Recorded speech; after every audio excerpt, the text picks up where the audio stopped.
the reverence and worship of which he may once have been the subject, and of which, even in his fallen state, he never quite lost trace. He came to be looked on as an embodiment of Set or Typhon, the Egyptian devil, and enemy of Osiris. For it was in the shape of a black pig that Typhon injured the eye of the god Horus, who burnt him and instituted the sacrifice of the pig, the sun god Ra having declared the beast abominable. Again, the story that Typhon was hunting a boar when he discovered and mangled the body of Osiris, and that this was the reason why pigs were sacrificed once a year, is clearly a modernised version of an older story that Osiris, like Adonis and Attis, was slain or mangled by a boar, or by Typhon in the form of a boar. Thus the annual sacrifice of a pig to Osiris might naturally be interpreted as vengeance inflicted on the hostile animal that had slain or mangled the god. But, in the first place, when an animal is thus killed as a solemn sacrifice once and once only in the year, it generally or always means that the animal is divine, that he is spared and respected the rest of the year as a god, and slain, when he is slain, also in the character of a god.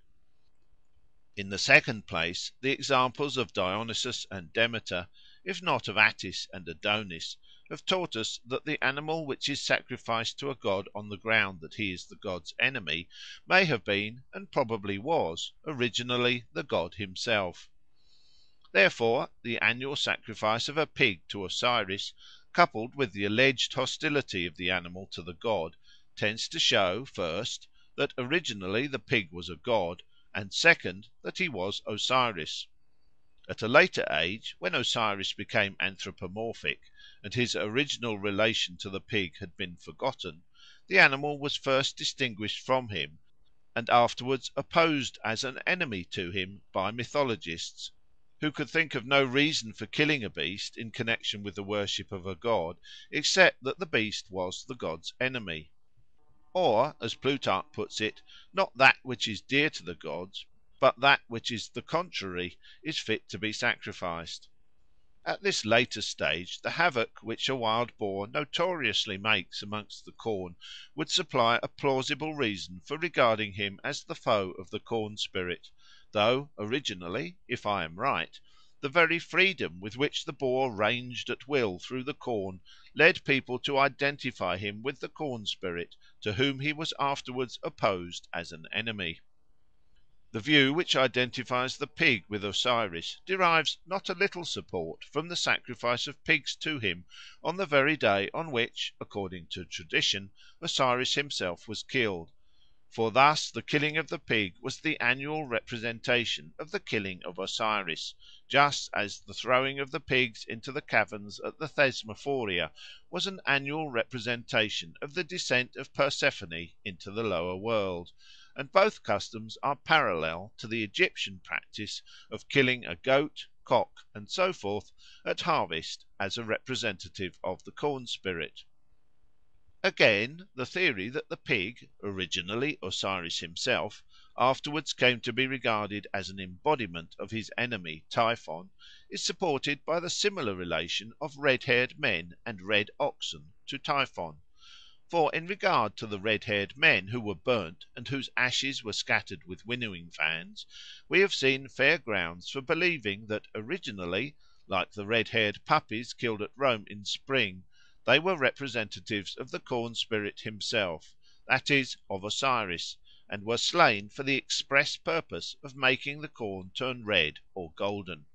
Yet at a later time these men were explained to be representatives, not of Osiris, but of his enemy Typhon, and the killing of them was regarded as an act of vengeance inflicted on the enemy of the god. Similarly, the red oxen sacrificed by the Egyptians were said to be offered on the ground of their resemblance to Typhon, though it is more likely that originally they were slain on the ground of their resemblance to the corn spirit Osiris. We have seen that the ox is a common representative of the corn spirit, and is slain as such on the harvest field. Osiris was regularly identified with the bull Apis of Memphis and the bull Mnevis of Heliopolis. But it is hard to say whether these bulls were embodiments of him as the corn spirit, as the red oxen appear to have been, or whether they were not in origin entirely distinct deities who came to be fused with Osiris at a later time. The universality of worship of these two bulls seems to put them on a different footing from the ordinary sacred animals whose worships were purely local. But whatever the original relation of Apis to Osiris may have been, there is one fact about the former which ought not to be passed over in a disquisition on the custom of killing a god.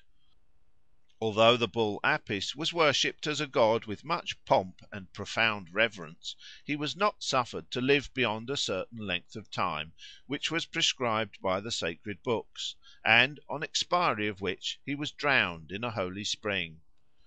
The limit, according to Plutarch, was 25 years, but it cannot always have been enforced, for the tombs of the Apis bulls have been discovered in modern times, and from the inscriptions on them it appears that in the 22nd dynasty two of the holy steers lived more than 26 years. 5. Virbius and the Horse. We are now in a position to hazard a conjecture as to the meaning of the tradition that Virbius, the first of the divine kings of the wood at Aricia, had been killed in the character of Hippolytus by horses. Having found, first, that spirits of the corn are not infrequently represented in the form of horses, and second, that the animal which in later legends is said to have injured the god was sometimes originally the god himself, we may conjecture that the horses by which Virbius or Hippolytus was said to have been slain were really embodiments of him as a deity of vegetation. The myth that he had been killed by horses was probably invented to explain certain features in his worship, amongst others the custom of excluding horses from his sacred grove.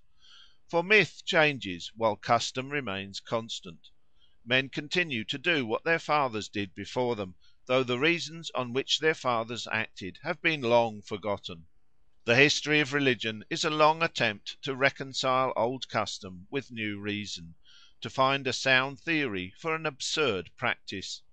In the case before us we may be sure that the myth is more modern than the custom, and by no means represents the original reason for excluding horses from the grove. From their exclusion it might be inferred that horses could not be the sacred animals or embodiments of the god of the grove, but the inference would be rash. The goat was at one time a sacred animal or embodiment of Athena, as may be inferred from the practice of representing the goddess clad in a goat skin (aegis). Yet the goat was neither sacrificed to her as a rule, nor allowed to enter her great sanctuary, the Acropolis at Athens. The reason alleged for this was that the goat injured the olive, the sacred tree of Athena. So far, therefore, the relation of the goat to Athena is parallel to the relation of the horse to Virbius, both animals being excluded from the sanctuary on the ground of injury done by them to the god. But from Varro we learn that there was an exception to the rule which excluded the goat from the Acropolis. Once a year, he says, the goat was driven on to the Acropolis for a necessary sacrifice. Now, as has been remarked before, when an animal is sacrificed once, and once only in the year, it is probably slain, not as a victim offered to the god, but as a representative of the god himself. Therefore we may infer that if a goat was sacrificed on the Acropolis once a year, it was sacrificed in the character of Athena herself, and it may be conjectured that the skin of the sacrificed animal was placed on the statue of the goddess and formed the aegis, which would thus be renewed annually. Similarly at Thebes in Egypt rams were sacred and were not sacrificed. But on one day in the year a ram was killed, and its skin was placed on the statue of the god Ammon.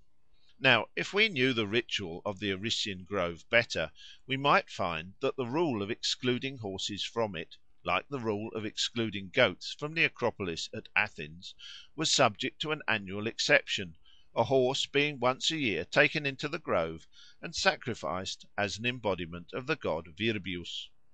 By the usual misunderstanding the horse thus killed